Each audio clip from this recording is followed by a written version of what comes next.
पायल एक खुले मिजाज की जिंदा दिल लड़की होती है जिसे उसके पापा ने फुल्ली सेल्फ इंडिपेंडेंट बनने के लिए सब कुछ सिखाया हुआ होता है।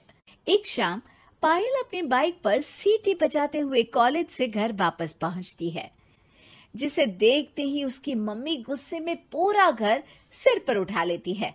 आ गई महारानी, बहुत बोलते थे मैं अपनी बेटी को सब कुछ सिखाकर दुनिया में मजबूती से खड़े रहना सिखाऊंगा, साथ में बेटी को लफंडर बनना भी सिखा दिया, ये नहीं बताया। क्या हुआ? आज ये कुकर इतनी सीटियां क्यों मार रहा है? सीटी? सारी फसाद की जड़ तेरी वो बाइक और सीटी है, उन्हीं से लड़के छेड़ती है ना तू। हाँ, ये तो गलत है, मुझे बताए बिना ही लड़का छेड़ दिया। हाय तौबा, ये कैसा पति और बेटी मिले हैं मुझे। अरे मम्मी यार, तुम ओवर एक्टिंग बंद करो, और मैंने कोई लड़का नहीं छेड़ा पापा। शिट यार। अच्छा मम्मी, आप पहले मुझे ये बताओ कि आपको ये सब बेकार बातें बताता कौन है? अच्छा, तूने कोई लड़का नहीं छेड़ा? अरे वही शर्मा आंटी, वही बताती रहती है, पर उसकी खबर तो मैं खुद ले लूंगी।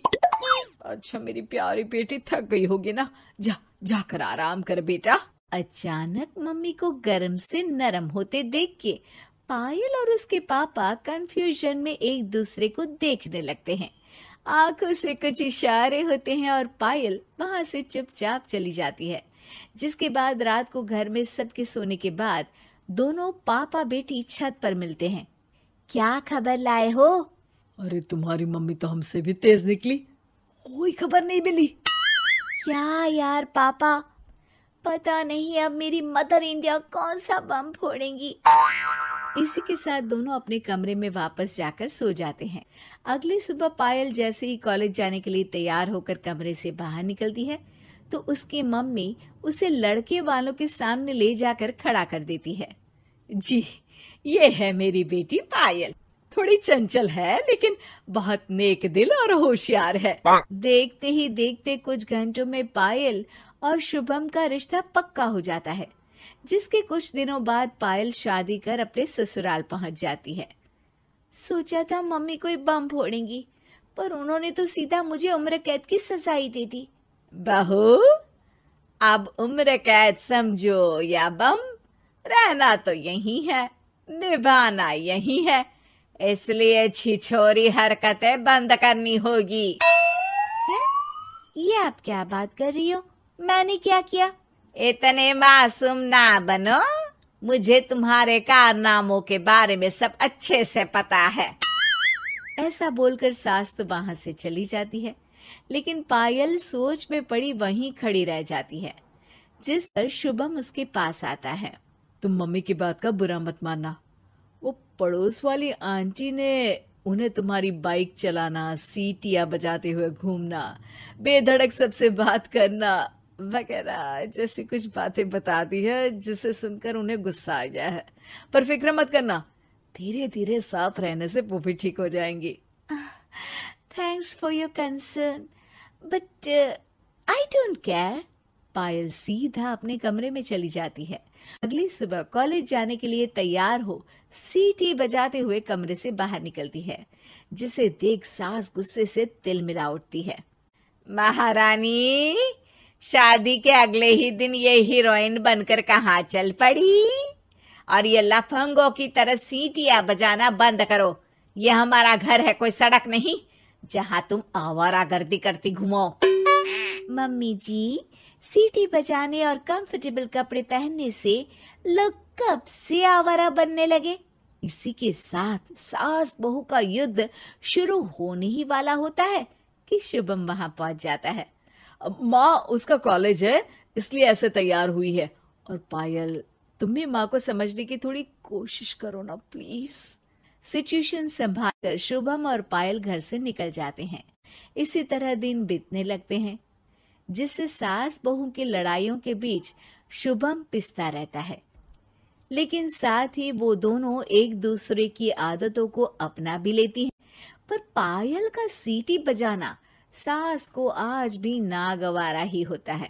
आसमान गिर जाएगा, धरती फट जाएगी, पर इसकी सीटी ना जी ना, कभी बंद नहीं होगी।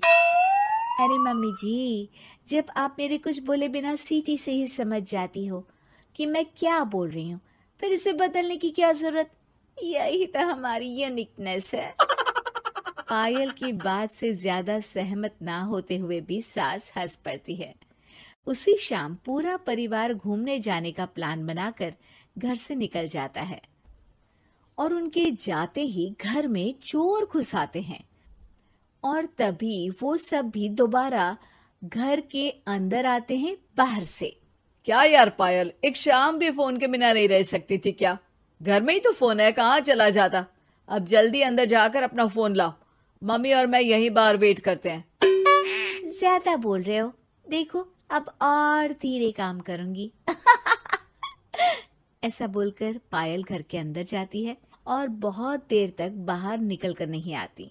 अरे ये तो सच में जानबूझकर लेट करने लगी। चल कर देखते हैं ना। दोनों जैसे ही मेन डोर के नजदीक पहुंचते हैं, उन्हें पायल के सीटी बजाने की आवाज सुनाई देती है। हमें लेट करके खुद मजे से बैठी सीटियां बजा रही है। अरे गधे, ये मजा नहीं सजा है, जल्दी से पुलिस को फोन कर। माँ की बातों से कंफ्यूज्ड शुभम उसे देखता ही रहता है। सास खुद ही पुलिस को फोन कर देती है। कुछ देर बाद वो दोनों पुलिस के साथ घर के अंदर जाते हैं तो पायल एक कुर्सी पर बंधी होती है और सास को देखते ही दोबारा सीटी बजाने लगती है। सीटियों की दुकान फिर से शुरू हो गई तू? और क्या इन सबको कह रही है कि चोरा है चोरा है? तुझे कैद किया है, थोड़ा तो तरस खाकर डर हमसे। और प्यार से क्या बोल रहा है इससे?